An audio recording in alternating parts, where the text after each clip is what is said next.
Excellencies, gentlemen, first of all, I must welcome all of you on behalf of the CGSS to this video conference. As you know, this coronavirus has really become an issue for the world, and especially for our countries. It took everybody by complete surprise. Nobody was prepared for it. Even superpowers like the United States and others, they were also not prepared for it. The effect, however, of this virus will be felt very acutely in our region if we are not careful. The response to this virus is again being debated all over. Nobody is very clear how to go about it. There are various options: lockdown, not to lockdown, curfew, and so on. We have the benefit of the examples of other countries before us, what measures they took, what effect they had in their countries. But we must also remember that in their particular countries, the environment is different, the health facilities are different, and in our country or in the Central Asian countries or in other countries, everything is different. So it is very difficult, really, to formulate a response. But looking at the figures, I saw that in the Central Asian countries, of course, the population is also less, but still they are doing very well. In other countries also, some of them are doing well. We in Pakistan, according to the figures, we are doing quite well, alhamdulillah.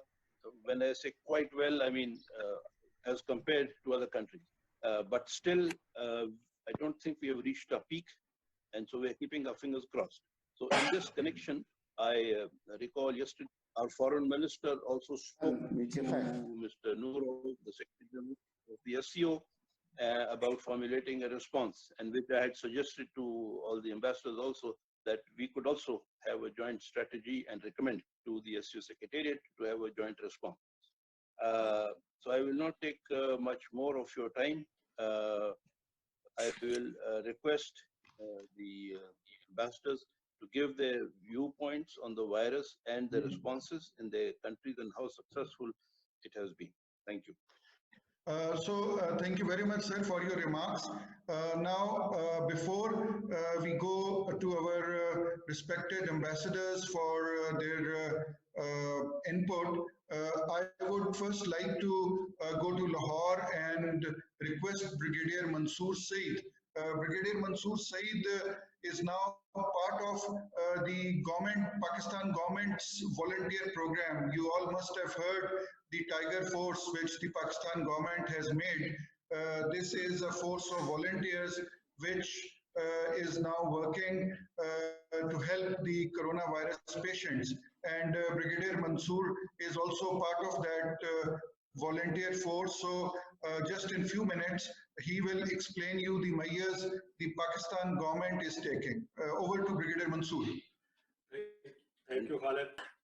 Excellencies and gentlemen, ladies and gentlemen, let me say Assalamu alaikum and a very good morning to everyone.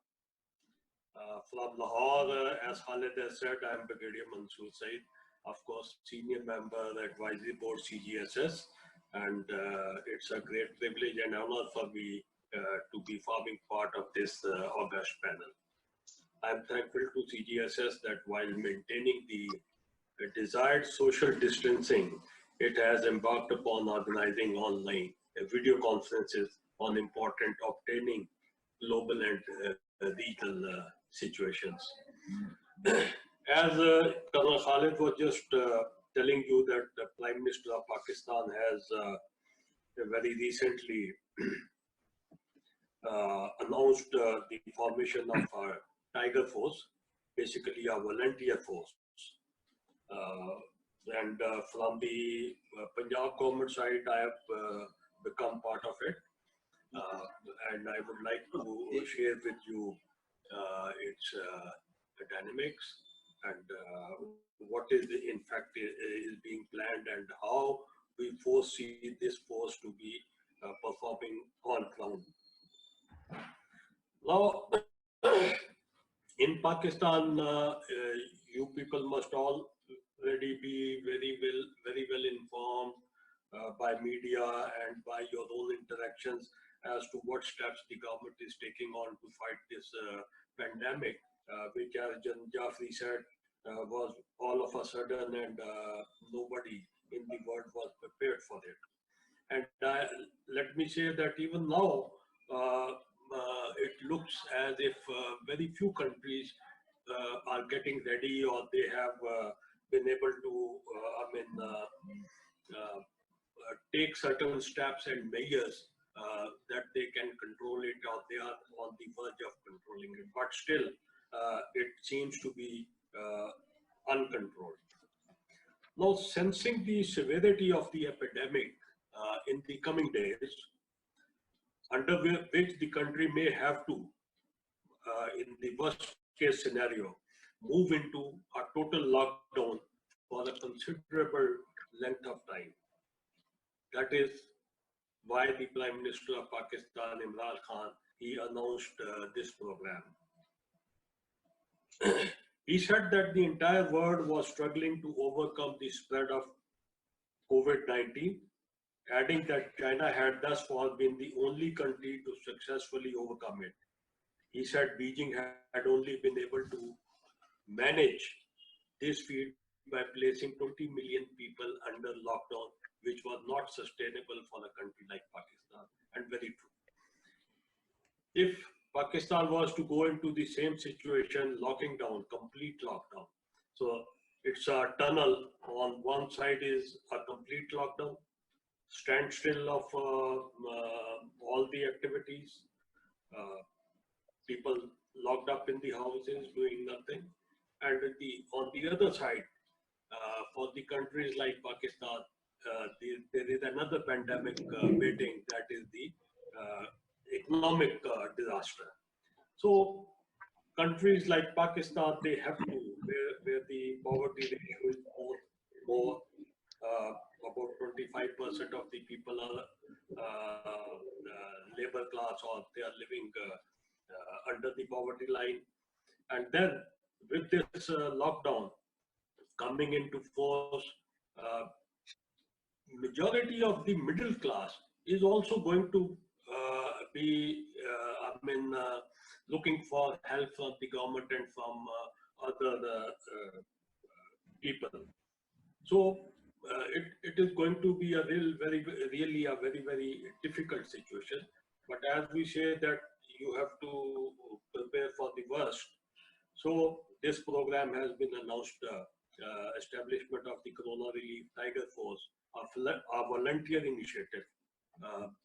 This is going to basically work along with the civil administration and the army, if the army is deployed in aid of civil power, to contain the spread of the coronavirus, and also to maintain the logistics, to maintain the medical supplies, to help the people out. So this is basically why the Prime Minister of Pakistan went for this program, because majority in Pakistan, the majority of the population is of young people, aged between 20 to 40, 45 years. So this program has been launched in order to foresee, or you can say prepare for that worst situation of where the country has to go for a total lockdown. And whatever up till now we have been able to conceive it, that is, we are going through the first phase of this program up till now, which is going to finish on 15th, that is tomorrow, and that is the registration part of it. So up till now, about well over 900,000, including the females, they have joined this program. They have registered this program. So the process of registration is still going on. By tomorrow, maybe by the end of the day tomorrow, 15th April, we shall be able to actually find out and then work on the list. As we can see from the incoming reports, the people from Pakistan, from every walk of life, may be an engineer, may be a doctor, may be a private factory worker, they are registering on this, and they are coming forward to register their names for this volunteership. And this is across the country, this is going on. Women are also very eager to come and come forward and do this volunteer work. Now, the salient features, very briefly, up till now, that has been worked out.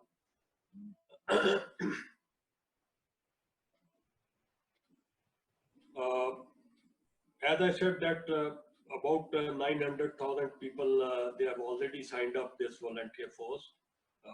The country needs, they are doctors, they are the engineers, and people like that. Now, what we foresee how this Tiger Force is going to work on ground. Basically, at every tehsil level down to Union Council level, the list will be formulated, and out of these lists, then the people will be nominated for various assignments, looking at what type of people from that particular area are volunteering. The civil administration will then get in touch with them, and then their training sessions will be starting. They will be given some training. Then we will also work out as to what equipment, protective equipment, has to be given to them. And similarly, depending on the area to area, this force will start monitoring from 16th April onward any possible cases of coronavirus in their area of responsibility. They will start making their list. They will inform the civil administration. The civil administration will take necessary actions and measures to either isolate them into their own houses, quarantine them, or ask them to go into self-quarantine, and if required, the rations, the logistic supplies will be sent to their homes, and this force is going to, in fact, be the spearhead in that. So, identification of the suspects, then they will also identify the poor and the needy people who need logistics, who are sitting at their homes doing nothing and they need help. Then the delivery and transportation of the rations and foods at the doorsteps. They will also be involved in maintaining law and order situation where required, with the help of as assistance to the civil administration and the military, if that comes out to, which already is there on the streets in aid of civil power. And any other task, any other responsibility that the civil administration fighting with the coronavirus disease, they think that this task can also be performed by these volunteers. So these volunteers shall be utilized for that. And they will be organized into different pockets and different groups. So this is what it is I would like to share now.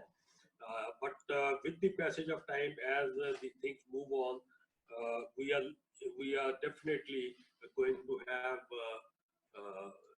SOPs prepared for them, which has already started off.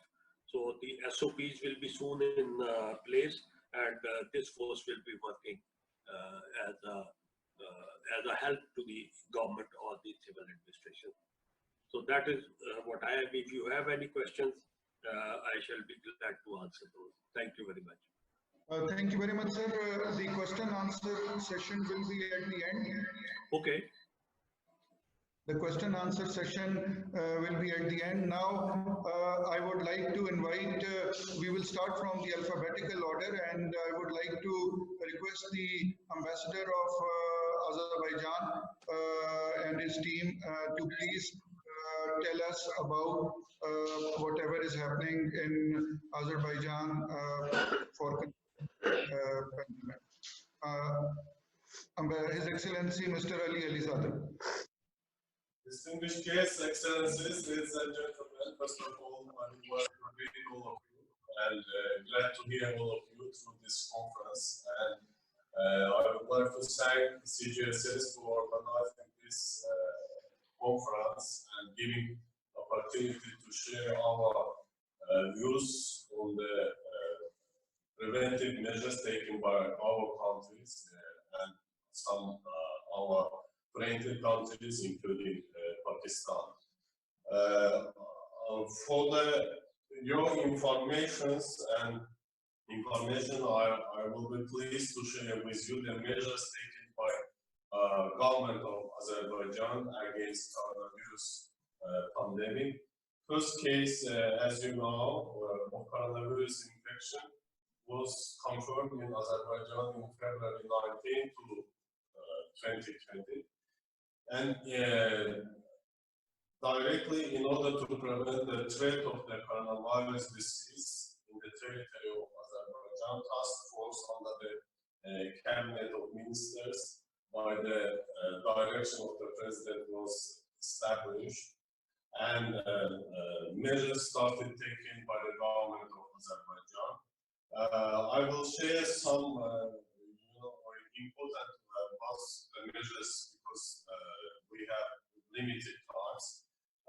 As soon as the first case confirmed, all kindergarten schools, universities were closed, and directly a few days later, Azerbaijan partially closed its borders and substantially reduced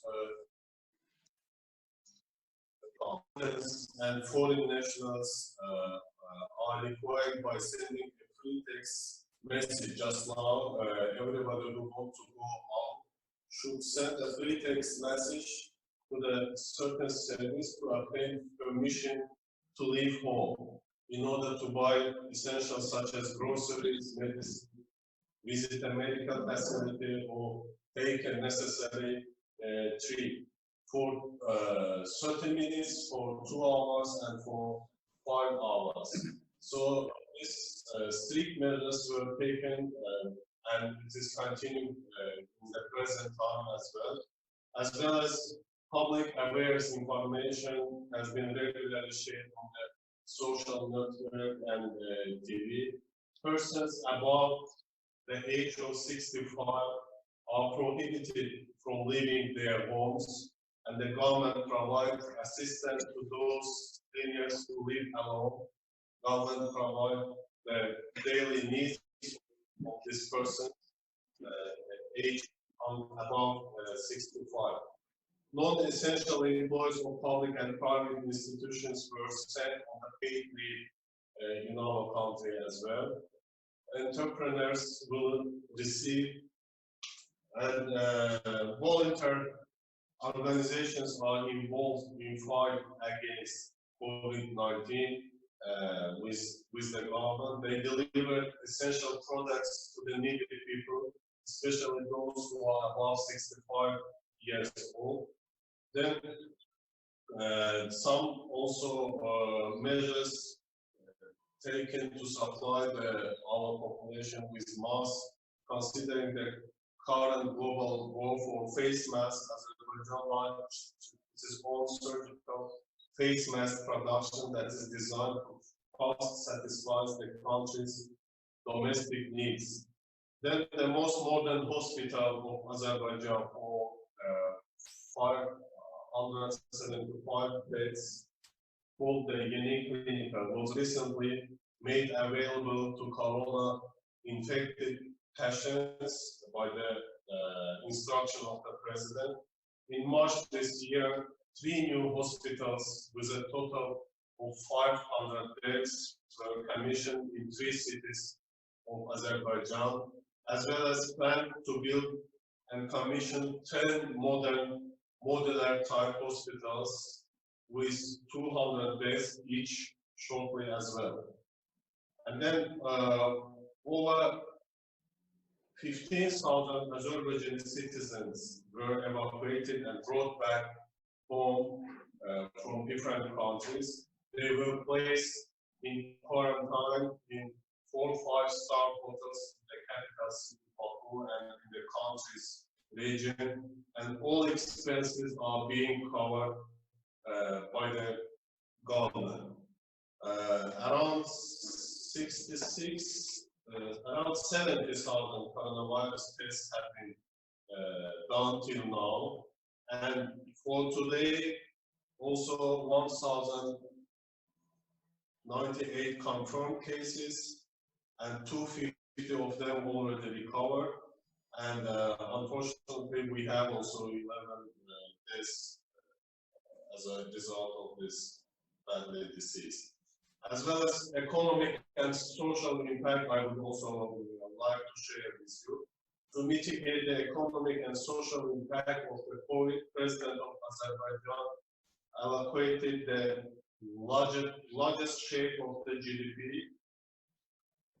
2.5 billion manas, it's around $1.5 billion, or 3% of the country's GDP.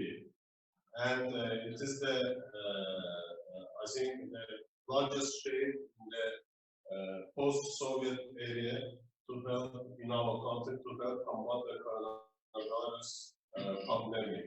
Also, entrepreneurs will receive a state guarantee for 60% of their new banks loan. The government will subsidize half of the interest on quarantine loan from the state budget.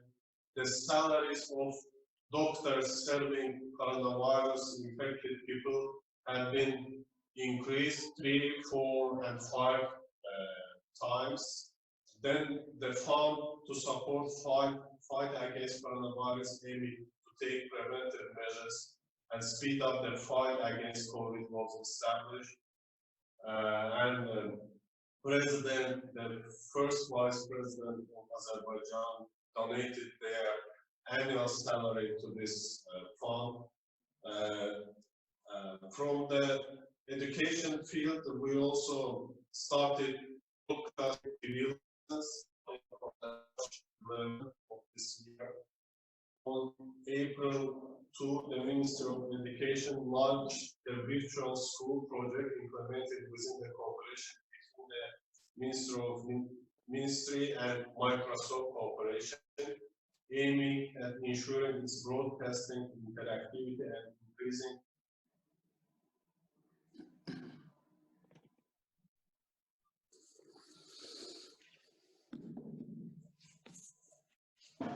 Thank you very much, sir, for the wonderful input, and noted down the complete input. And are you continuing, sir? just last 1 minute. Okay, sir. I'm sorry. Azerbaijan donated as well $5 million US to the World Health Organization COVID Response Fund to support the global efforts in containing the coronavirus pandemic outbreak. I think this is the collective responsibility, and we should fight with this virus collectively, not only in our countries. And I'm thankful to CGSS that organized this conference and giving us opportunity to know the experience of other countries and to share our views on this pandemic. And I will be also pleased to share, and I also very pleased to hear the views from the specialists as well as from the excellencies of the countries we are here and the diplomats and others. Thank you so much for the answers of question. I am here anytime and you would like. I will join again. Thank you very much, sir, for your kind remarks. And now we know that whatever is happening in Azerbaijan to control this epidemic. Now, I would like to request the ambassador of Tajikistan, because we just received a message from his embassy that he has to leave at 12 o'clock. So I would now request the ambassador of Tajikistan, sir, please explain us about Tajikistan. Thank you. Thank you. Good morning. Salam alaikum. First of all, thank you very much for organizing this very important and interesting event, this video conference. I apologize to my colleagues that I took this floor a bit earlier than other colleagues, because really I have another engagement at 12 o'clock. It's a very interesting, and we all are very concerned about current situation in the world. Very briefly, I will give you information about my own country. Very fortunately, thanks to Allah, that till today, no any cases are registered officially in Tajikistan with regard to coronavirus. We are quite safe now, but nevertheless, my government has taken a number of steps towards safe people and to keep this safe environment for everybody. First of all, an operational center is created and headed by Prime Minister of Tajikistan. All members of cabinet are members of this operational center. For example, all Tajikistan embassies abroad, we have to send information daily before 3 p.m. With regard to situation in our host countries, which we are doing every day. Of course, like other countries, like our neighbors, the first step is to close all borders and to limit very strongly movement of people, movement of vehicles, movement of air traffic, and it also helped us to keep this situation quite safe. With regard to movement of people inside of Tajikistan, till now there are no any strict limitations. The only limitations with regard to gathering of people for big events like concerts and some other events, all those kind of events are not possible today. But schools, universities, and all offices are operational till now. We have a special regime and special requirements for entering all kind of transportation with regard to delivery of goods and other valuables for everyday life of our people. And of course, we are in a very good and close contact with our neighboring countries, especially in Central Asia. Taking this opportunity, I would like to express our gratitude to government of Uzbekistan, for example, for a valuable support which was done just recently to our country. And of course, China is helping us, and all other partners. Even some of international institutions like Asian Development Bank, they're also doing a lot in order to support Tajikistan government to be ready. Even that there are no any cases of coronavirus in our country, but all hospitals are ready. All hospitals are in a very standby mode, and they are ready to receive all patients in case of appearing them. The main problem which we have currently is some big number of our citizens who are abroad. And last week we managed to send more than 20 people from Pakistan to Tajikistan via PIA special flight. Again, thanks to government of Pakistan for supporting this, and now our people are back home. You know that our country is facing a big number of migrants who are working in different countries, in neighboring countries, in some other countries. Now all of our embassies are in contact with our citizens abroad and trying to support them, trying to be aware of them, and also in a first possibility to organize their return back to Tajikistan. I'm not going to tell anymore if there are any questions. Thanks again to CGSS and to all colleagues. It was a very good opportunity to see all of you. I wish all of you a very good health, good time, and I hope that one day we will overcome everything and we'll sit together around the table and to see each other lively. Thank you very much. Thank you very much, sir. And yes, hopefully very soon we will again sit around the table and have these discussions again. And now I would like to request the ambassador of Kazakhstan to please share his point of views. Okay, thank you very much again for convening this meeting, online meeting, and assalamu alaikum everyone. Dear colleagues, I just briefly inform about measures my country is doing, and we also, as the previous speaker mentioned, we also imposed and established the state of emergency in our country, and we also have, like here in Pakistan, the lockdown situation, because all regions are isolated from each other, all big cities, and even within the big cities, some houses, some micro districts are also isolated, particularly those who are, for example, the coronavirus disease people were identified. And of course, it's a national-wide problem. It's, I mean, speaking in terms of Kazakhstan, and it's social, it's economic problem, and it's psychological, it's emotional problem for our people. And people are locked down at their homes and their houses, and sometimes with big families, many member families are locked down in the houses, having not any opportunity to come up, to step up, because it's a quite serious quarantine regime there. And people, of course, are praying that this disease will be overcome soon. And we have extended the state of emergency until end of April, month of April, and everyone is hoping that after that the quarantine will be lifted. But no one can be sure, of course. And people have very limited opportunities to move within the cities, and particularly between the cities and the regions of Kazakhstan.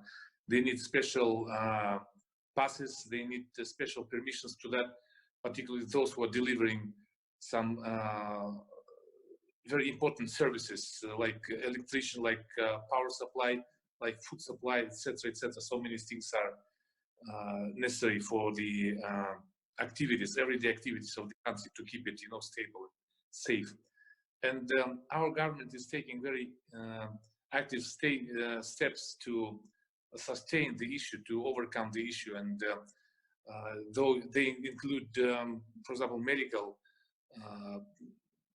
economic, financial, taxation, some logistic issues and logistic measures to keep the country stable and in good, healthy mood. And as I mentioned, that it has very significant effect on economic life. Our government allocated quite a huge amount to support people, to support people, particularly those who are who lost their jobs, who are not in the position to keep their everyday activities, to earn the livelihood money, and government is allocating for them special amount of money. It's not that high, but in terms of the population, it consists quite a big amount of finance. Also, government has declared the state of tax relief and other kinds of relief, including banking payment, mortgage payments. Now people are exempted, for example, of paying taxes, exempted of paying bank mortgages for 3 months without any penalties, without any additional charges to be imposed on them. Also, President ordered to provide vulnerable groups of citizens with the free grocery sets. And this vulnerable group includes people of the first, second, third group of disabilities, and children as well, and other unemployed people as well. and this constitutes about 1 million people in Kazakhstan. We also introduced the measures to support the local small and medium-sized enterprises. First, by paying them, by exempting them from paying the taxes, at the same time by encouraging them to produce the product which we used to import from abroad. Now we try to reconfigure our industries and to produce many items which used to be produced abroad to be now produced in Kazakhstan. Also, we pay particular attention to the agricultural sector, because everyone understands that though coronavirus is spreading very widely ahead, but we shouldn't lose the momentum. We have to keep our spring, all the agricultural activities like sowing company and others. And our government allocated about $300 million to help the farmers and those who are involved in the agricultural activities. Also, we provide them with the producer to end consumer fuel for the farmers without any, some mediators in between to keep the oil price, the fuel price cheaper. So now I would like to request the ambassador of Uzbekistan to please tell, and we will continue with the ambassador of Kazakhstan after the ambassador of Uzbekistan. Sir. Assalamu alaikum. First of all, I would like to say thank you to CGSS and Jeffrey Shop for organizing a very important video conference on coronavirus. Why? Because we believe that this is common threat, and sharing the information and sharing the experience how to prevent this coronavirus is very important. So today I would like to share with you some steps which has been taken by Uzbek government to prevent coronavirus in Uzbekistan. It's very important. Why? As you know that Uzbekistan is country with the biggest population in Central Asia. Our population right now is 35 million. It means that more than 60% of the population of Central Asia living in Uzbekistan. And Uzbekistan has border links with all Central Asian countries. So we feel a responsibility, not only to Uzbekistan, not only to Uzbek people, we are feeling and we are taking responsibility to our neighbors. So from the March 28, Uzbekistan was totally locked down. From the first day of pandemic, Uzbekistan was totally locked down. All air connection, railways connection, and road connection was closed. Then I know that even intercity connection in Uzbekistan closed. Only cars or trucks who has special permission, they can cross from one city to another city, and in Uzbekistan banned. So now in Uzbekistan, even in Tashkent, Namangan, Samarkand, all cities, any movement of the private cars, all movement of the people are prohibited. People can go to the street only for bazaars or just purchasing the foods like that. Only cars who have special permission, they can move in the city. And I would like to tell that all universities, all schools are closed. Now we are organized online schools, online lessons for students and kids. And this online programs broadcasting by Uzbek National TV, all working very well. Then again, right now we have approximately 900 infected people. Most of them are people who came from the other countries. As you know that Uzbek government takes special program to bring our citizens who are living abroad, and all people who are coming to Uzbekistan from the other countries, they have to stay 14 days in quarantine. I can tell you that even my family went back to Uzbekistan 1 week back, even they are sitting in the quarantine. There is no exception. Everyone who came has to take quarantine in 14 days. So it's very important that all close, and I can tell you that all agencies, maybe 60 or 70% of the staff state agencies are working through home, through distance. Only necessary staff are working at the building and the agencies. It's very important. Then Uzbek government, very important to, propaganda, to explain people how to prevent coronavirus, to stay home. So in this case, Uzbek government established very special TV programs, special propaganda to explain people how to take just ordinary measures to prevent coronavirus. From the beginning of the pandemic, anti-crisis fund was established in Uzbekistan with more than $1 billion.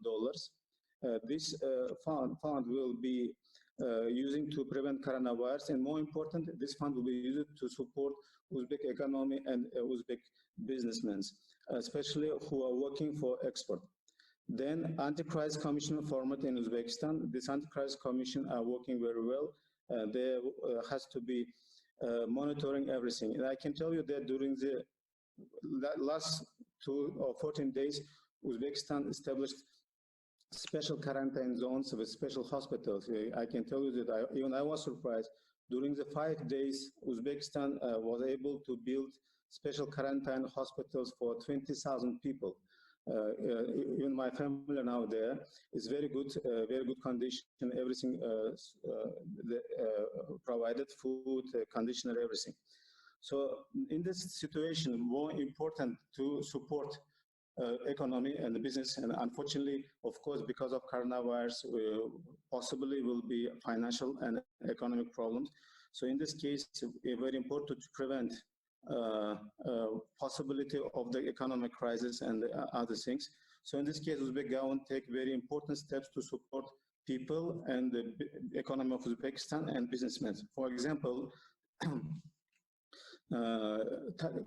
paying taxation for water, gas, other things, and renting home, everything reduced for 50%. All students and all workers who sitting at home or working at home, the salary will be saved. And again, no any agencies or private sector, anyone, they cannot fire any people during the quarantine time. So during the quarantine time, doesn't matter, you sitting home or you working at the office, your boss cannot fire you. And again, according that, parents who has kids, young kids, like children, or like from 5 years old, from 1 year old up to 8 years old, they can stay at home. Salary will be guaranteed, and their job will be saved. Again, there was taken some degree that banks has to support the private sector, private businessmen. Anyway, it doesn't matter what the financial condition, banks cannot close bank account of any single businessman during the quarantine time. If this businessman needs the support, the banks has to give them credit with the low rates. And again, paying taxation from April up to October, paying taxation, any kind of taxation for businessmen, delayed from April to October. And again that during the quarantine time, any single business should not consider like bankruptcy. Government and local governments has to support the businessmen. And very important thing that for people who need it, actually cannot go to home, they created special teams who providing them the monthly salaries and all food which they are needed. And again, the very important thing that government will give financial support to businessmen, entrepreneurs who working for export. So again, paying taxation, all these things was delayed for 6 months. And the very important thing that this businessman, we make some special, let's say one window operation or special commission, special thing that we would like to, we simplify bureaucracy issues. For example, a businessman who has a product to export, now they have a simplified regime to export these products to the other countries.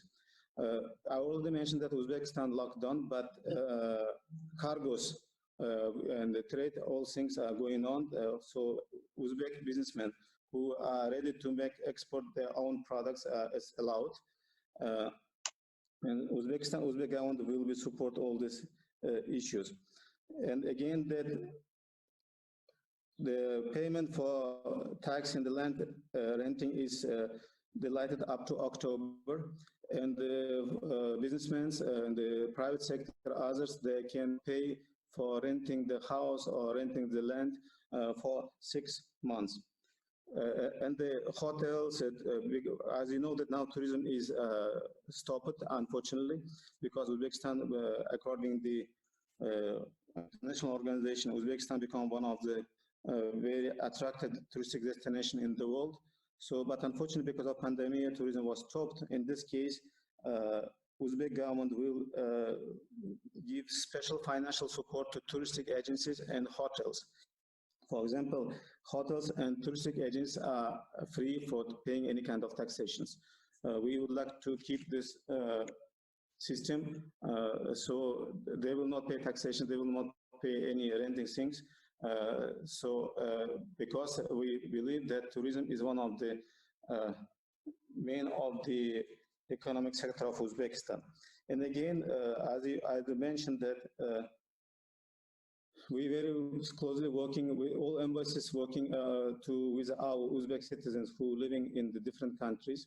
And I would like to say thank you to Pakistan government and PIA and my Uzbek government, because on April 6, we was able to send more than 22 Uzbek citizens to Uzbekistan, and we brought to Islamabad more than 160 citizens of Pakistan to Islamabad. I can tell you that all the citizens who has been in Uzbekistan, Pakistan citizens, Uzbek government prolonged visa for free, and we will closely work with Pakistan embassy in Tashkent to make all the best to help them. Now, Alhamdulillah, they're in Pakistan. And again, we believe that this common threat, and we believe to regional approach, we're very closely working with our neighbor countries. According to our citizens, sorry, I have to go back for that. For all embassies, we established special list of the citizens of Uzbekistan who live in different countries. For example, in Pakistan, we made a special list. Now we have more than almost 100 Uzbek citizens who live in Pakistan. So according to that, in this list, we showed who would like to go back to Uzbekistan and who would like to stay in Uzbekistan. Again, embassies has to monitor if Uzbek citizens will need any kind of support. For example, financial support or some food, everything. Embassies has to help. We have to help to them. Even now we're monitoring if any Uzbek citizen will get infected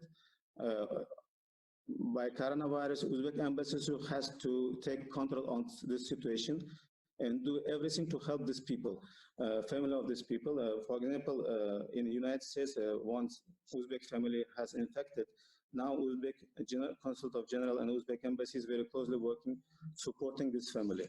So for us, supporting Uzbek citizens abroad is very important. And again, I mentioned that we believe to regional approach because it's a common threat. We very closely working with our neighbor countries. I would like to say thank you to all our countries, Central Asian countries, including Russia. We're exchanging information.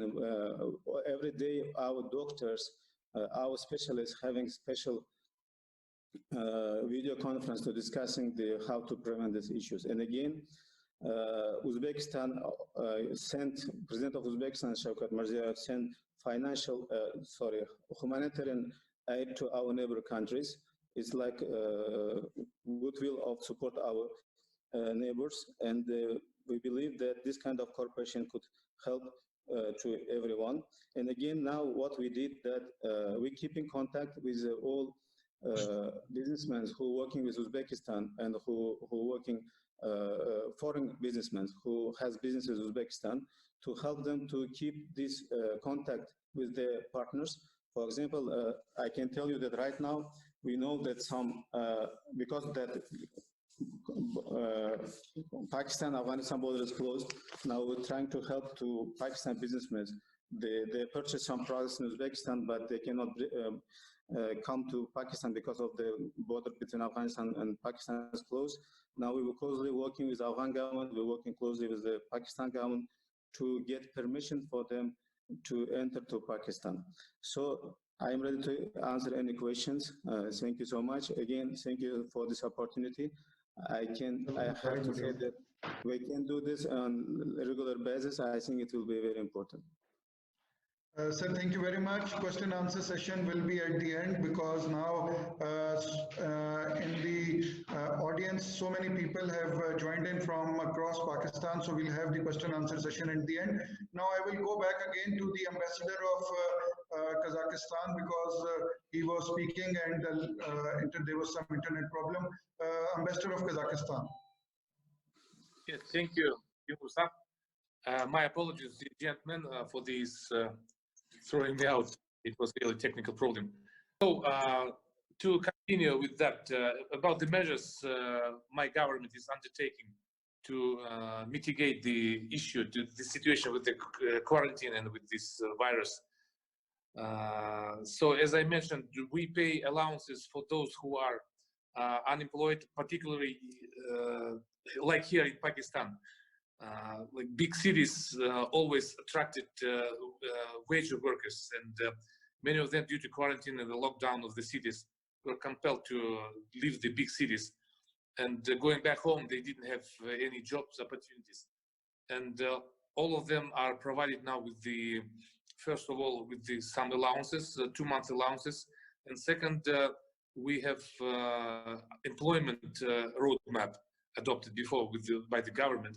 And under this roadmap, they are now being provided with the jobs, at least temporary jobs in agriculture, in infrastructure creation, in many other spheres.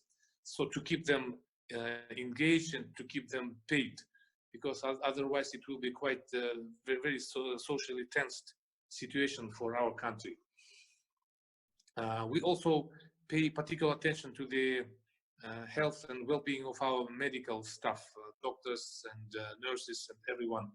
And this is decision of the government to pay them additional amount for those who are involved into the activities, medical activities, to those who are has been infected already, because according to our estimate, it's about 10% of all people infected in Kazakhstan are medical people, doctors, nurses, and other stuff.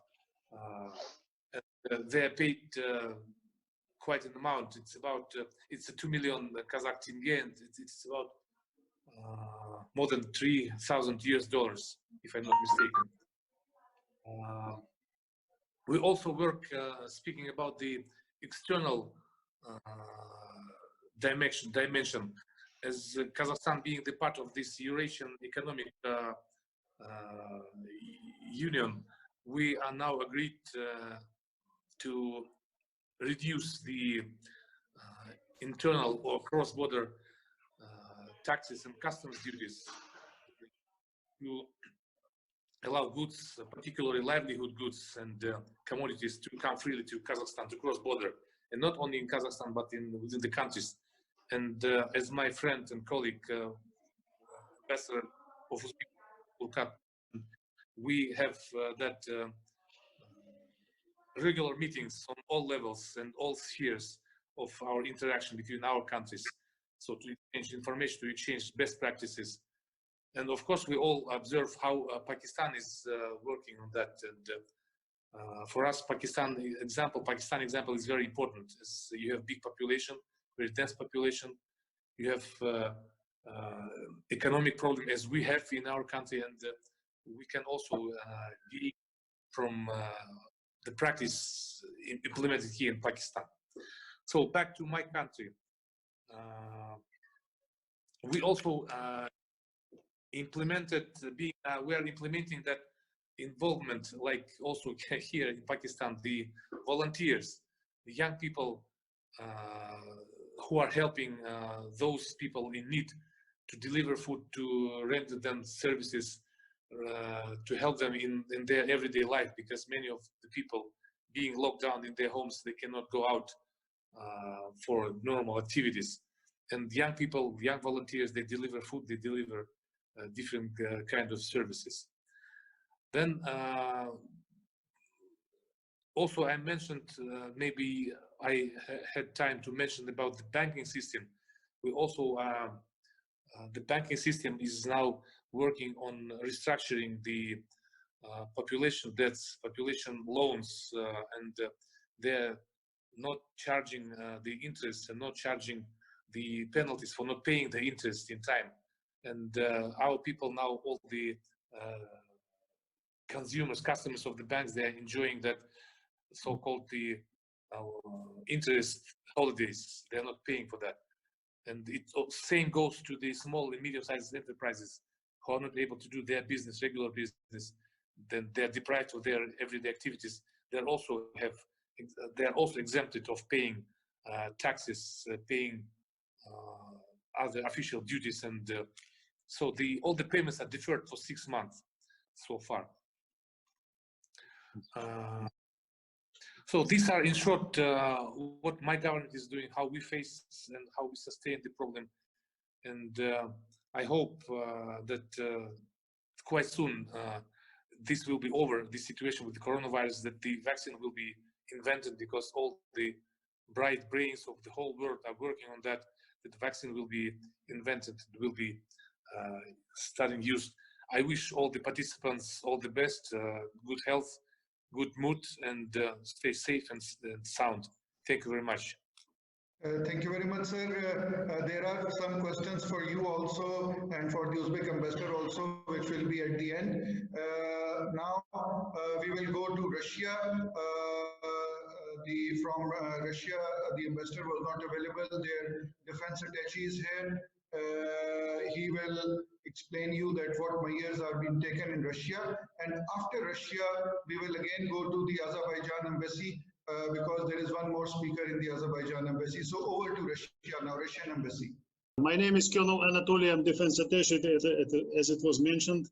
And I'm really proud to be attend this very interesting conference, and keeping in view the role of the army in some kind of situation and dealing with disaster. It's proud for me to participate. Thank you so much. Pleasure to see you, all of us, all of you. Gentlemen, first of all, I would like to say that our friendly countries, Central Asian countries, representatives, ambassadors already told many interesting things about measures their government made for this, to prevent the disaster. And I would like to highlight that we have very close cooperation in this regard. That's why it is, I think, useless to repeat the same. Almost the same is done in Russia. I would like to give you some figures regarding the situation in Russia, first of all. Already we have made 1.3 million tests nowadays. And confirmed cases, 18,000, more than 18,000, unfortunately.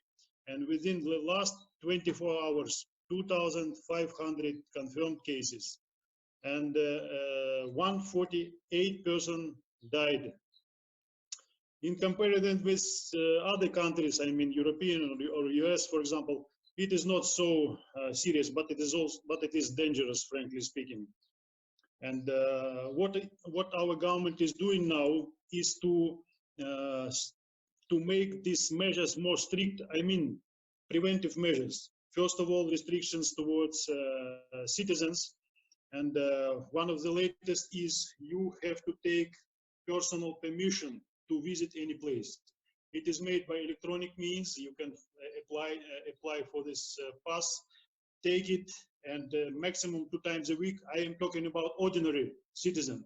Maximum 2 times a week to go to reach some place. In these circumstances, it's very important to have some kind of youth support, as it is done in Pakistan. We have volunteer force also. It's very good experience to help elderly people, because many of their relatives are now locked in their own cities and they cannot reach them immediately because they need food, they need everything. Now it is a very good idea to use this volunteer force, and we have a lot of volunteer force. Second issue is, of course, responsible approach is not still in place. We have to make more serious punishment for everyone who, especially who is quarantined, for example. I just give you one example. If this person who is under quarantine violated the rule and it caused one death, confirmed case of death to everyone, or is it was confirmed that his behavior gives threat to many people, up to 5 years imprisonment. 5 years. If it caused 2 deaths, 2 people died because of him, because of violation, 7 years imprisonment. I think in this case, maybe it is right decision just to make somebody understand the seriousness of the situation. There are many measures taken in social, economic spheres, flights control, borders control. They're almost the same. The main issue, I think, is a responsible approach to fulfill all the requirements. And one more issue is related to help to other countries. Of course, you cannot be successful if you are not taking care of the neighbor, if you can, of course, of your neighbor countries or countries who are needing the help. And as far as Russia is concerned, it is, of course, US, our best friend. 60 tons and military aircraft was delivered some help to the country, and really we are happy to help them also. Italy, 15 planes, 15 flights, sorties already made, 100 Russian military personnel already there. In Bergamo city, for example, many equipment delivered there, do sanitation, etc., etc. Every day they are fighting together with Italian doctors, of course. Something done for Serbia, something for China also. From the beginning of the problem, since February 9th, it was close contacts between China and Russian military and civilian doctors, and now we have very close cooperation, and we receive a lot of help from China to Russia. And something was given to Belarus and Moldova nowadays, and even Nicaragua. And we try to help deliver them interferon alpha 2B medicine from Cuba, from Cuba to Nicaragua with Russian support and help. It is, I think, it is very important. If you have opportunity to help, you must help, of course. And last thing is very important, I think, is holistic approach to tackle the issue. First of all, I would like to mention the support Russia highlighted for the appeal of UN Secretary General to stop fighting everywhere, in all the corner of the world, because it is very dangerous if we will keep fighting. And second issue, which goes from second issue is, of course, we should lift all the sanctions to all the countries in the world in this very difficult time. And I think we will be successful if we join our hands to compel everyone who is responsible for these sanctions, for this fighting, to stop fighting, to lift sanctions. And I'm sure we'll be successful in our job. And so much. Thank you, Mr. Stan. Here I really feel safe, and all our embassies really feel safe and support from Pakistani side. I know that it's very difficult, but inshallah everything will be fine very soon. Thank you so much. Now I will go to first Azerbaijan embassy, and after the Azerbaijan embassy we will have the last speech from Dr. Mahmood, and after Dr. Mahmood there will be question and answer session. So again to Azerbaijan embassy. Assalamu alaikum, Excellencies, dear participants and organizers of this wonderful event. I am Colonel Mehman, from Azerbaijan. I would like to just highlight a few steps taken by Azerbaijan military, Azerbaijan armed forces, to prevent and to mitigate this pandemic. Under the direction of the government of Azerbaijan, of course, the first action which Azerbaijan military took was to lock down all the military facilities and the units, interaction and the meetings with the civilians, the parents of the soldiers especially. All the visits to the military units are cancelled, and all the leaves of the soldiers to their homes. This is actually annually, it happens one time. That was cancelled due to this pandemic. And all military facilities, the training activities are ongoing, so there is no interruption with the training activities. The only the thing is that to support the civilian sector, all the military hospitals are brought to the ready position, and they are ready to accept and treat the civilian infected people. Of course, right now the civilian sector, they can support this. There is no need for it, but in case Allah forbids, if the numbers of the infected people are the reason to the critical, Allah forbids, the number. In that case, the military facilities, the hospitals are ready to accommodate and treat the patients. The other points I would like to add is that, of course, we have the military, the cooperation with Pakistan, and especially in the military training domain. We had and still have trainees, Azerbaijan trainees in the training institutions of Pakistan Armed Forces. As the pandemic started growing globally and also in Azerbaijan and Pakistan, due to the border closures and the international flights cancellations, some the trainees, Azerbaijan trainees, that concluded their training, but due to this unavailability of the transportation, they could not leave the Pakistan. Thanks to Pakistan Armed Forces, the leadership, they were accommodated and they were, prolonged their stay in Pakistan. And of course, just few days back, thanks to government of Pakistan for organizing the special flight to Azerbaijan by PIA, the 5 trainees, they were they sent back to Azerbaijan, including the civilians. Actually, total 12 the Azerbaijan the citizens. 5 of them were military trainees. They were they sent back to Azerbaijan. So right now, the military, the units, I would like to add that the military units, they are trying to support all the efforts of government of Azerbaijan, and they are providing also the support in forms of the food and some other logistic supports to the local people in the vicinity, in the area where they are deployed. So this is just to the support. Within the military, we have. I would like to add that we have 2 times a day reporting.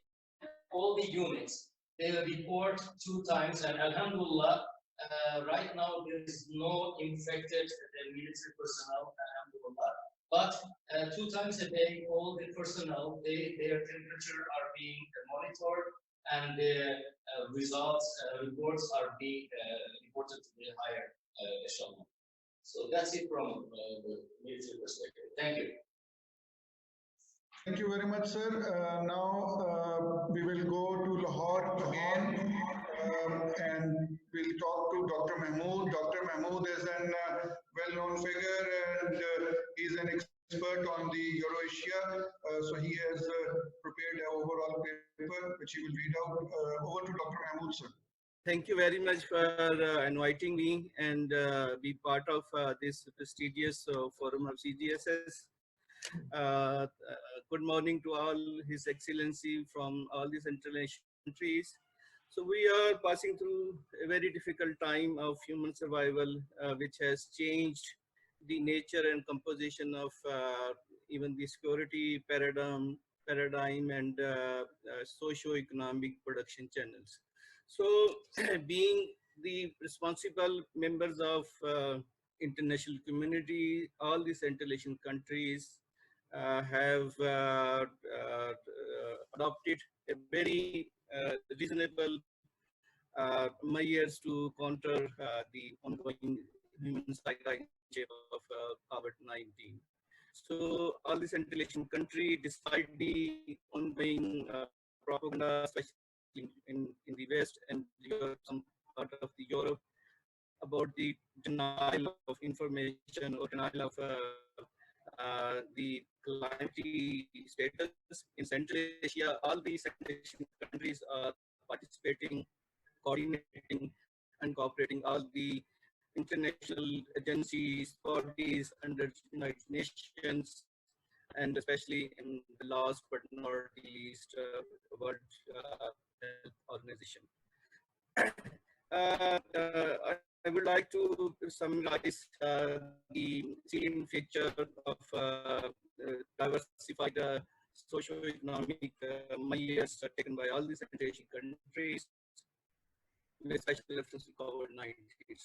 They are basically different measures, short-term, medium-term, and long-term.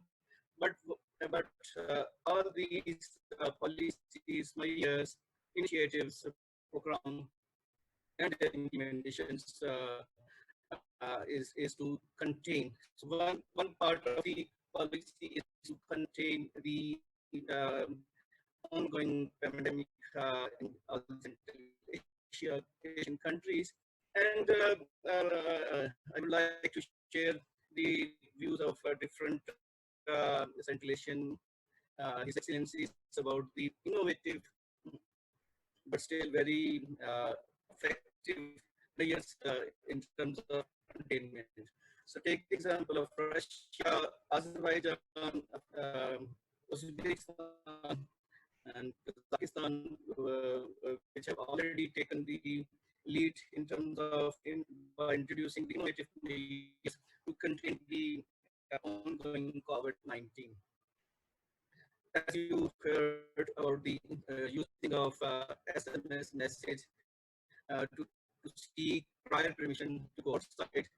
And the other thing is that they have also taken very diversified initiative to isolate the rest of the population from the infected people. I would like to express my satisfaction that Uzbekistan, Kazakhstan, and Azerbaijan have taken a lead in this matter. Also, their political system and their national health system provided and are providing each and every possible facility to do their mission.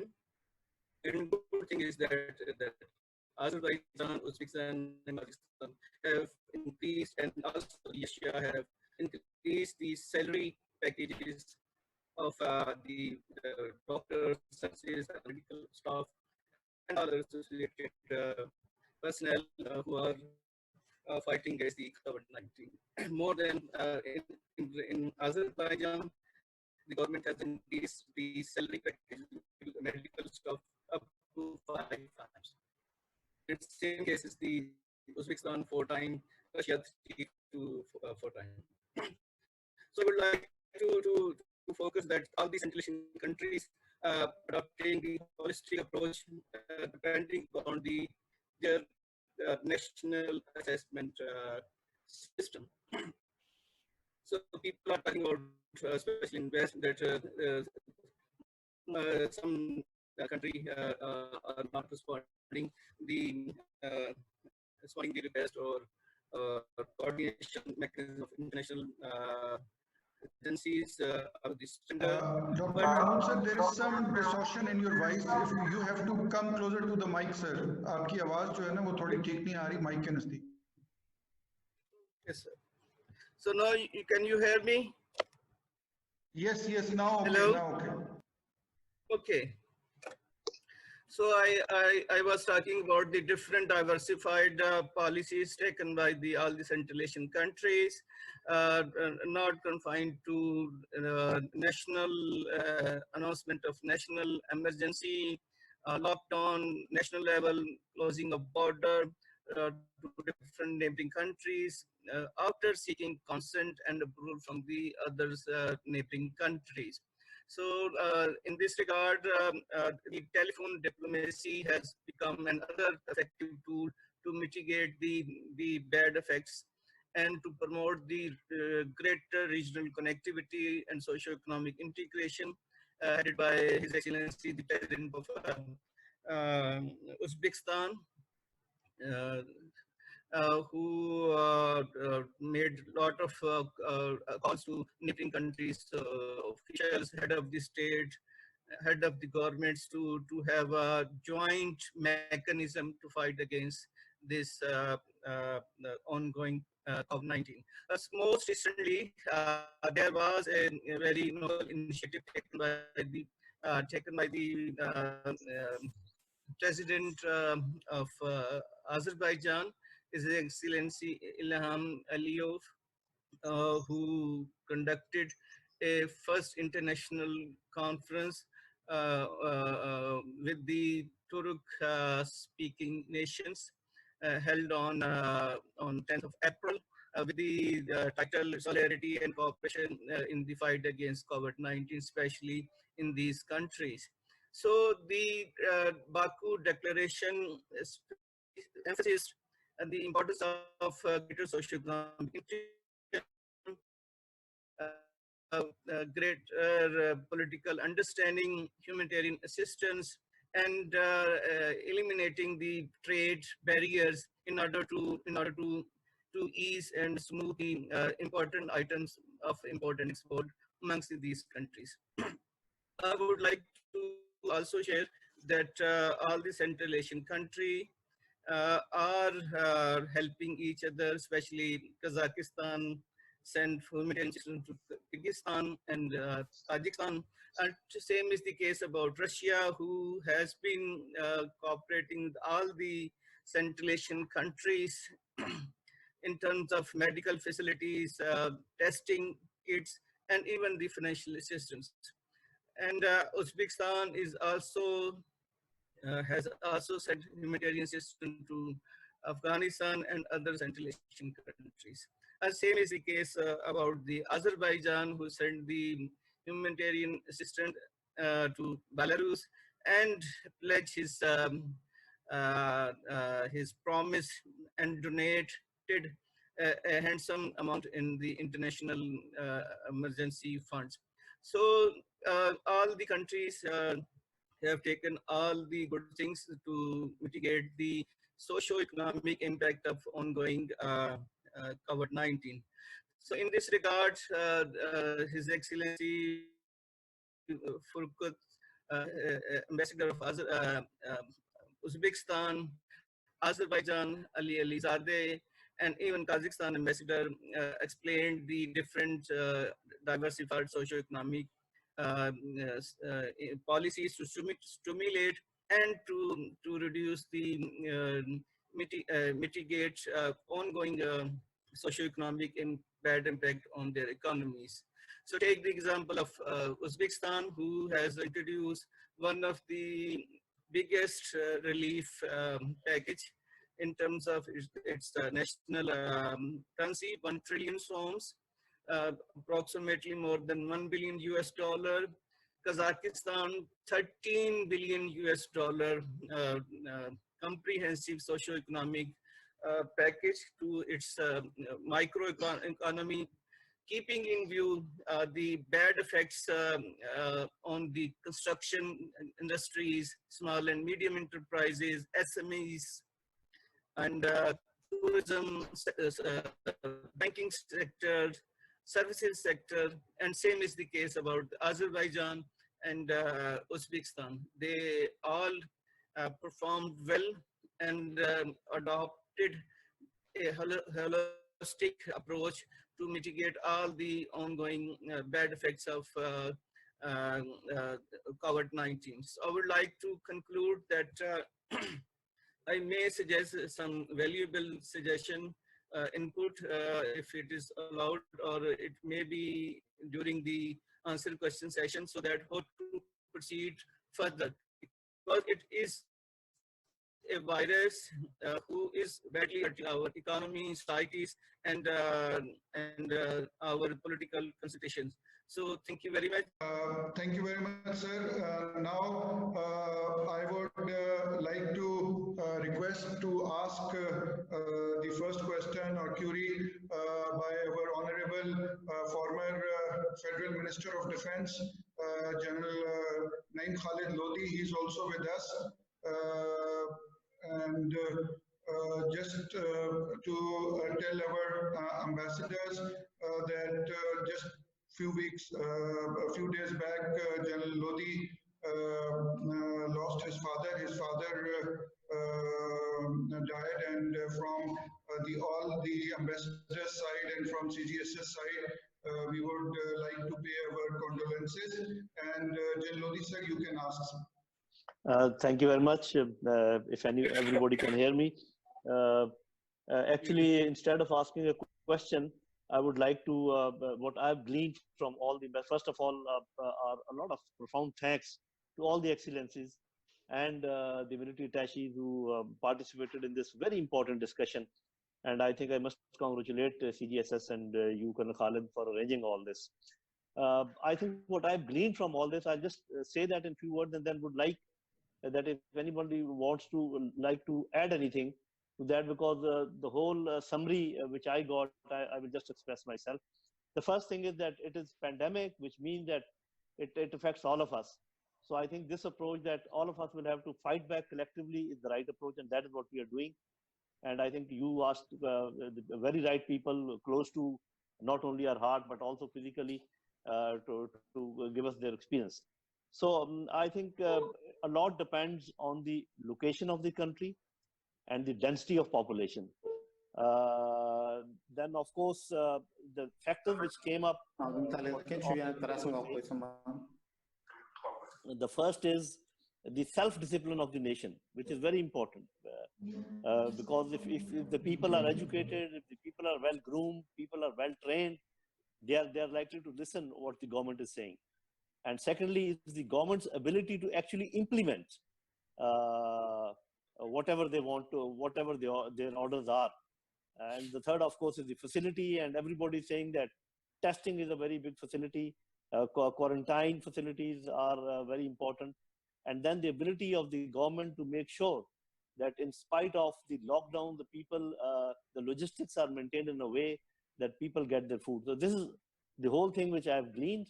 And I'm very happy that more or less the world is acting in the same way, except for these factors which I just mentioned: the ability of the government to implement, the discipline of the people, and the ability of the governments and the nations to provide the facilities.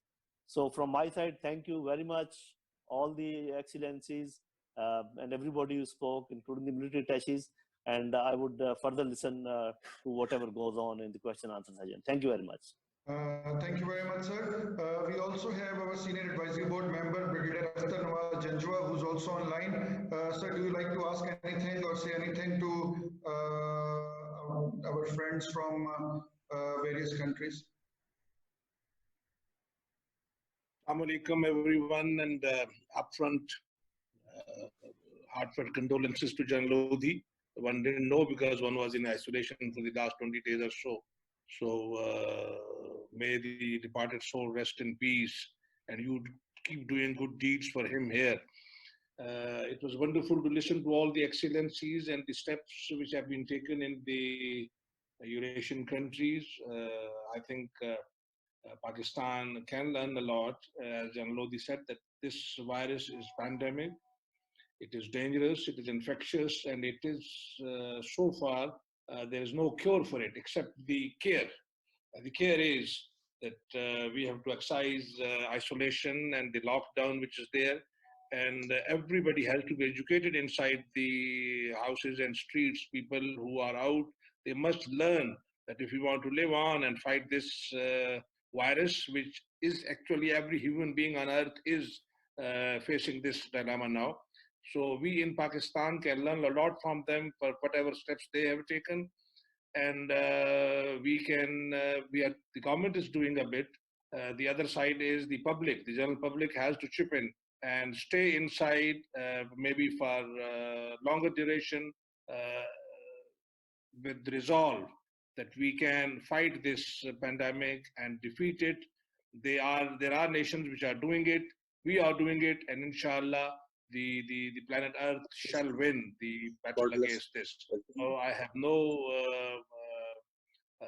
question. Just thank you very much. We also have Air Vice from Pakistan Air Force, Air Vice Marshal Azhar Hassan, who is also online with us. Sir, AVM Azhar, sir, can you hear me, sir? You can speak now. Thank you for giving this opportunity. I think it was a wonderful talk that everybody has given. We all are trying to struggle together to get rid of this COVID-19, and inshallah we'll all succeed with mutual cooperation. One of the things that I would like to, before I proceed further, I would also like to express my condolences for General Lodi's father's demise. Our sincere prayers and good wishes that he is blessed. I would like to add to what General Lodi also said and some of our speakers have mentioned. I think this is the biggest challenge for the whole nation, and it requires a contribution from the people which was never asked before. We all ask governments to do their bit, and they are doing, but I think the discipline that is required at this opportunity, at this time, from the people to play their role, I think I've never seen it before. The more people participate and act on the instructions that the government has issued, I think we'll be more successful. So a greater discipline from all nations is to be displayed during this. I have nothing to add. I think most of the speakers have mentioned in detail, and thank you very much for this good opportunity. Thank you very much, sir. Now we have a question for the Uzbek ambassador. The question is from a student. She is basically a medical student from Lahore. Her name is Manahil Asif. Manahil, you can give your question.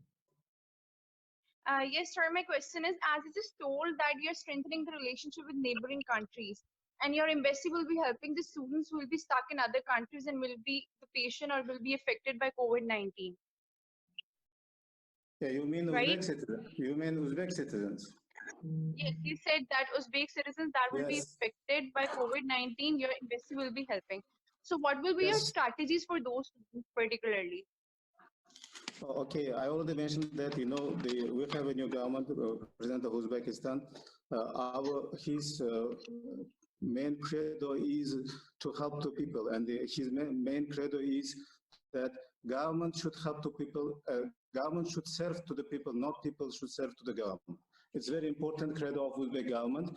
So according that, Uzbek all agencies has to serve the people, not people should serve the government. In this case, we have a special, we launched special program. I already mentioned that all Uzbek embassies, like one month before or maybe early, we established special list of Uzbek citizens who living in different countries, including in Pakistan. So this list included not only the name or who they are. This list will consider their social condition. So there was special questions to our Uzbek citizens. For example, we asked who would like to go back to Uzbekistan, who would like to stay, this kind of question, and who need help. So 22 people who decided to go to Uzbekistan, and in help of Pakistan government and PIA, we already sent them to Uzbekistan. Now they're in quarantine zone. Now we established special, let's say, special groups on WhatsApp and different social medias. Our consul, my consul, every day has contact with them. We're calling them, and we every day sharing the information. First, we share information what's going on in Uzbekistan, because we believe that Uzbek citizens who live in Uzbekistan, they have to know what's going on. It's very important because you see, when you're going to internet, there's a lot of, let's say, fake information, very bad information, incorrect information, who making people disturbed, who making people nervous. So in this case, we take action that Uzbek citizen has to take information directly from Uzbekistan, from Uzbek embassies. Why? Because they have relatives, they have fathers, they have kids in Uzbekistan. Of course, they have some concern about that. So in this case, we are providing them all information. How many cases of coronavirus, how many people died, what kind of condition that happened, so everything.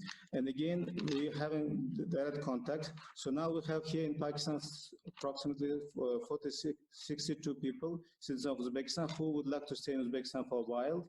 So we keep in contact. Of course, if they will need help, they have to appeal to Uzbek embassy, and Uzbek embassy will do all the best to help them.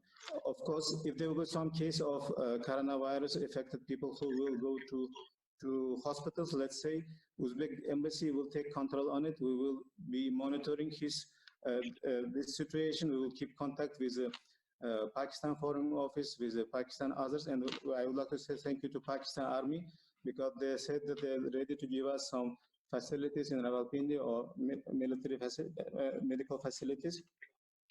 So we were working very well with them. We exchanging information every day. For example, yesterday one citizen, she said that she has to some papers from Uzbek embassy about regarding the some house which she would like to sell. So we immediately organized all these issues, and we sent. I can tell you that embassy working through distance. No anyone allowed to come to embassy, so all meetings going through like video conference. So we'll help them. So again, I can tell you that I know that you will publish it, and I would like to ask CGSS to highlight what I would like to say right now. Please deliver this message to Uzbek citizens, all Uzbek citizens, and all Uzbek citizens who live in Pakistan under protection of Embassy of Uzbekistan, and we will be happy to help them. Thank you very much, sir. The next question is for we have two more questions, then we'll go to two more people. The first question is for the ambassador of Kazakhstan, and after that there is one question for the ambassador of Azerbaijan. So now we will have a question for ambassador of Kazakhstan by Talvisha. My question is regarding your agriculture sector. Can you please elaborate the preventive measures that have been taken by the Kazakhstan government in order to facilitate the people from agriculture sector, the affected people? Yes, thank you very much for your question. And as I mentioned before, there are two main measures are being taken to facilitate and to expedite the agricultural sector, particularly this time, the time of sowing season, when because we have unlikely in Pakistan, we have very harsh winters, and we have to use every season to to get our crops. And there are two main directions being now used by the government. These are the direct provision of fuel for the farmers from the plant, from the oil refineries to the farmers at the lowest possible price.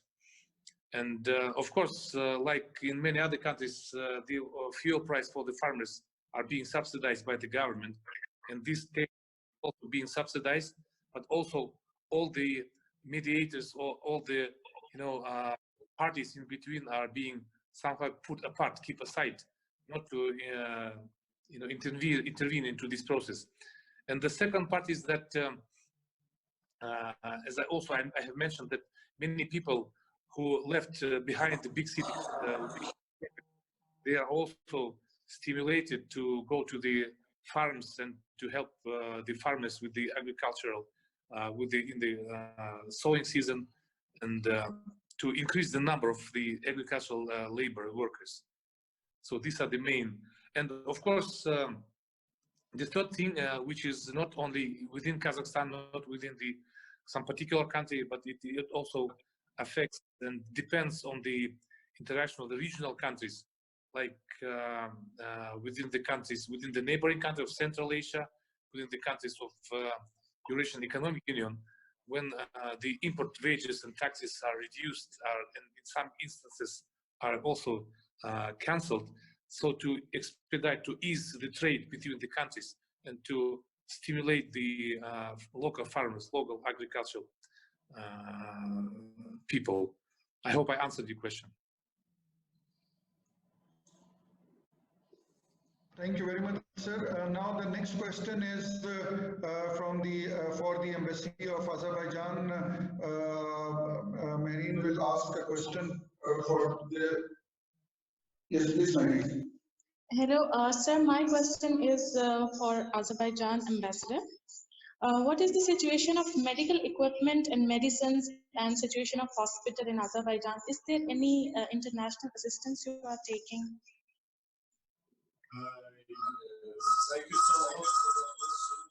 I think I have already shared about the medical situation in Azerbaijan. Around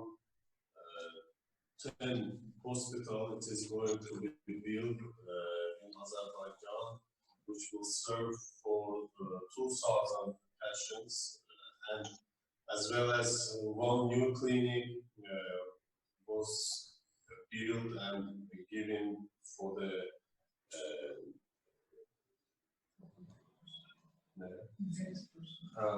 infected for COVID persons, and in the region we also established facilities. But taking opportunity, I would like also to thank our international partners as well, World Health Organization, who is providing regular support in different ways, as well as we receive some assistance from the friendly country China as well. And taking this opportunity, I would like to thank government and the state of China as well. We are cooperating, and I have already shared my views, and I have shared that this is a collective responsibility. We also provide assistance to some countries, as well as we also receive assistance from different countries as well, so that by collective efforts, I'm sure that we will prevent this coronavirus pandemic. We also received some assistance from the European Union as well, from European Union, around 14 million, as I remember. So we are receiving, as well as we are providing our assistance to different countries too. Thank you very much, sir. Now I would like to go to one of respected researcher of Islamabad and Pakistan, Mr. Sayyid Muhammad Ali. Mr. Sayyid Muhammad Ali, sir, you can speak now. Thank you so much. Can you hear me, sir? Yes, sir, we can hear you. Yeah. Thank you so much for the opportunity. First, I'll not take much of your time. I think we've had a very useful and rich deliberation. I appreciate the initiative of CGSS leadership for taking this initiative. Very timely and very substantive. I hope it benefits all of us from sharing our experiences. And my sincere condolences to General Lodi for the sad demise of his father.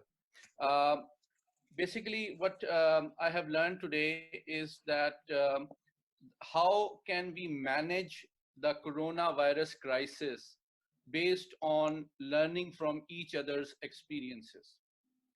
I'm inspired by the brevity and the comprehensive nature in which General Lodi encapsulated the whole phenomena.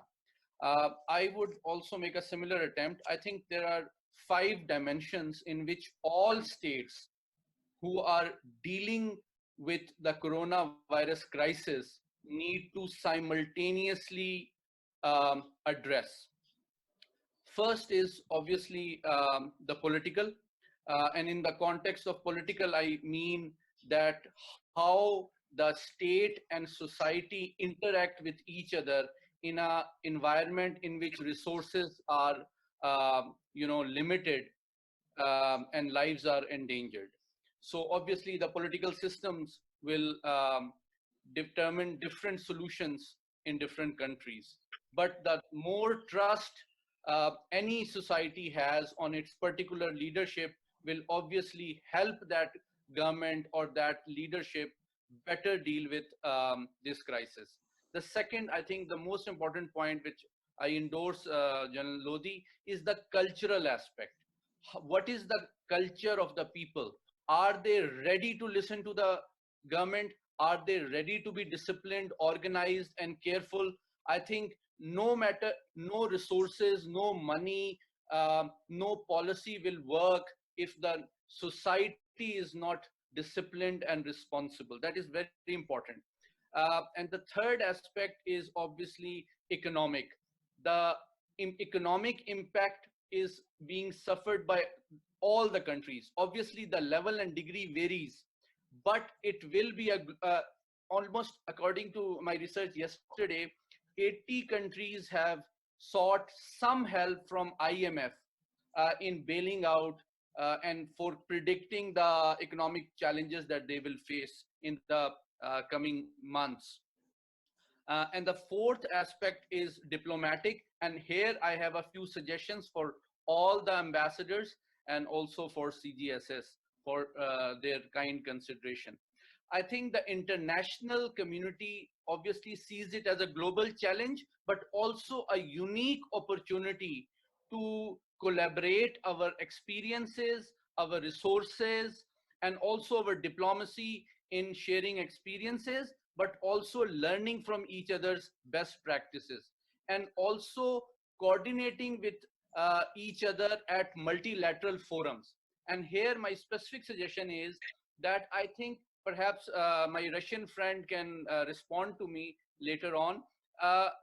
Why United Nations Security Council does not hold an emergency meeting and involving all the permanent members and developing a global strategy of addressing this gravest humanitarian crisis that the world has seen since Second World War. So there should be a global approach in which perhaps Russia can also take the lead. I think I heard some very wise and profound suggestions and ideas by President Putin. I think he can use it, this opportunity to emerge as a leader and collaborate and lead the multilateral diplomacy involving all the other powers which are not doing as much as they should have done. So that is very important. The second approach could be in tandem, a regional approach. We have a forum of SCO, okay? And perhaps most of our countries who are represented in this wonderful conference today are members of SCO. Perhaps we can have a regional approach in simultaneity where we can share our experiences, resources, and help each other. The third is the WHO. However, we can collaborate at WHO. And the fourth aspect is World Bank. Can influential and responsible powers like Russia use its weight to influence World Bank and other international monetary organizations like IMF to have a sympathetic view towards the loans and financial arrangements for all the developing countries? I think this will be a great and timely and tangible contribution by Russia as well. The second aspect is the sharing of vital supplies, whether it is masks, whether these are ventilators, whether are hospital beds, whether there are oxygen cylinders. Maybe we countries which are represented in this very important event by CGSS can share among ourselves our resources so that we give priority and preference to our regional neighbors. It will also help build deeper, long-lasting relationship and interdependence between each other. The third suggestion is that we need to collaborate in terms of biomedical research, which is being carried out independently and nationally, but not regionally. We all have institutions like National Institute of Health, we have National University of Medical Sciences. I think we all have similar institutions. We need to pool our knowledge, our experiences, our resources, so that we quickly find solution to this challenge. And the last suggestion is we need to share our best practices in managing crisis. I think some very useful ideas have come in this session, and perhaps we can have an approach towards in which we can be responsible towards our own nations, but also help each other in this great calamity. And with these few words, I would like to thank you for giving me an opportunity to learn from you and also share my few thoughts. Thank you so much. Thank you very much, sir. Now we have come to the end of today's session, and before we close the session, I would just like to request General Khalid Jafri to please say concluding remarks, and then we close today's session. I have one question, please. Please. Yeah. Today we share. Sir, first, let's go to the Uzbek ambassador. Yes, sir. Yeah. Only one question. I would like to hear from the Pakistani experts about what will happen in Pakistan with coronavirus and how it will impact political, social, and economic situation in Pakistan. Because I'm ambassador, and of course I take care of Pakistan. I would like to know about this, because when you're reading everything, articles, different views, different information regarding us, our experts saying different things, nobody knows how will be coronavirus in future, how will it stop. It could become like seasonal. Every year could come. For example, or in June or July, coronavirus could stop, but in winter times could come again. So in this case, my question to my Pakistani brothers, I would like to know how will it impact political situation in Pakistan, social economic situation, and how will impact relations Pakistan with other countries. Thank you. Sir, I would like to request General Naim Khalid Lodi to please answer, and then General Jafri. Thank you very much. The phenomenon is still going on. It has not yet ended. So actually, it is not easy to make an assessment that how the world will look like after this thing is over. But some big changes are expected, definitely. One is, I think, the hegemony of certain powers will get diluted. And, the other power centers which are trying to assert themselves in a positive way, they might have a better say in future. So as far as Pakistan is concerned, as far as its foreign relations are concerned, I think some very profound changes will take place. We'll have to make a shift, it seems to me. Can't say it with, with a lot of assertion.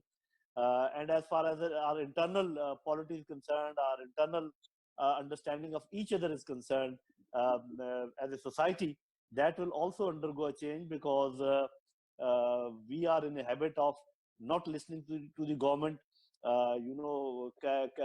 carried away by our own beliefs, at times misplaced beliefs. So I think all this will be reviewed after this, and people will talk to each other on all these subjects, that what we did wrong and what we did right.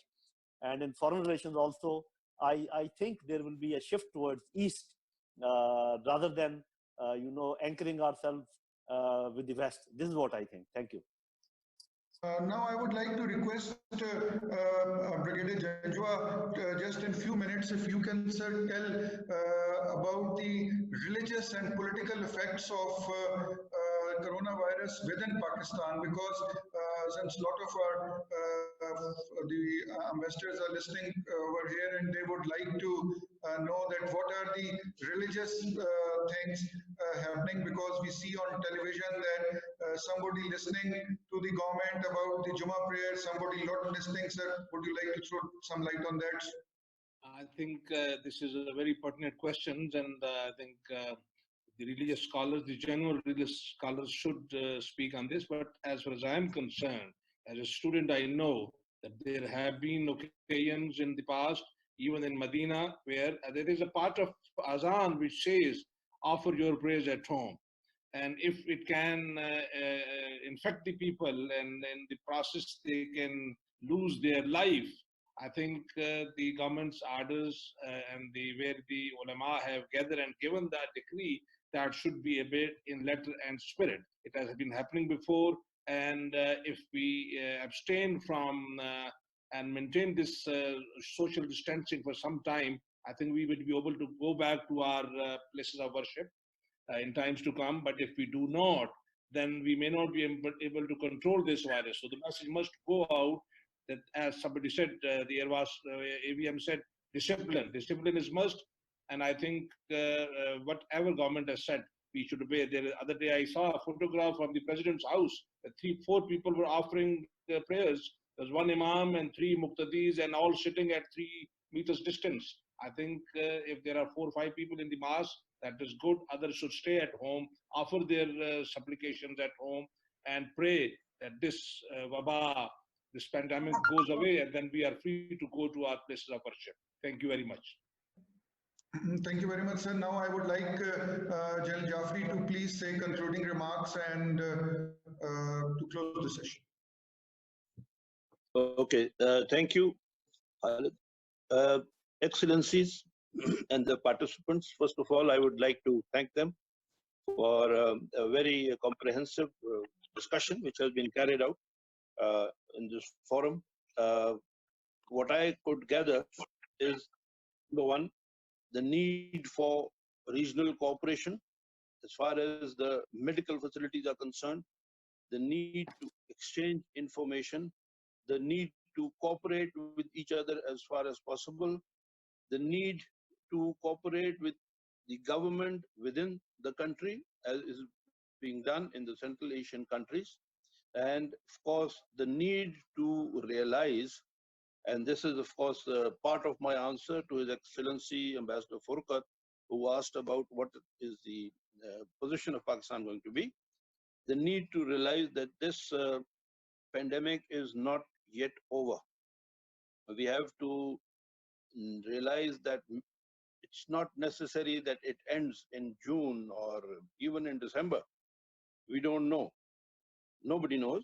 So what we are concerned about immediately is, of course, the economic situation in Pakistan, as you keep on reading in the newspapers and all. My assessment is, of course, like General Lodi said, that there will be changes in the geopolitical scene in the world. We already have seen that some of the power centers have been weakened. Now, will those power centers have the same policies as they did previously? It depends on their economic strength. So this is a big question here also. Some of the regional power centers have also been weakened because of this, and they have had to put in a lot of their funds into addressing this corona. EU has been heavily affected. The problem with EU, they could not even raise 1 trillion to help their people. They could only manage 500 billion. Now, in the future, what will be the position of the EU? The EU is a major trading partner of Pakistan and, of course, many other countries. So, although it may be too soon for us to say that so-and-so power may be weakened to an extent that their policy undergoes a complete change, what I think is that whenever the superpower is going down as far as the economy is concerned, one has to be very careful. Anything can happen. So from that point of view, I think we should keep on analyzing the situation.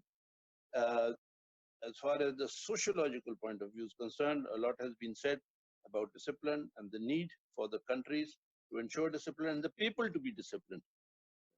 We see a lot of videos, not only in Pakistan, in other countries also, where people are not bothered about the lockdown and they are suffering as a consequence. So thank you very much, Excellencies, and we can keep on having such gatherings, video conference in the future also. Once again, my thanks to all the participants. Thank you very much.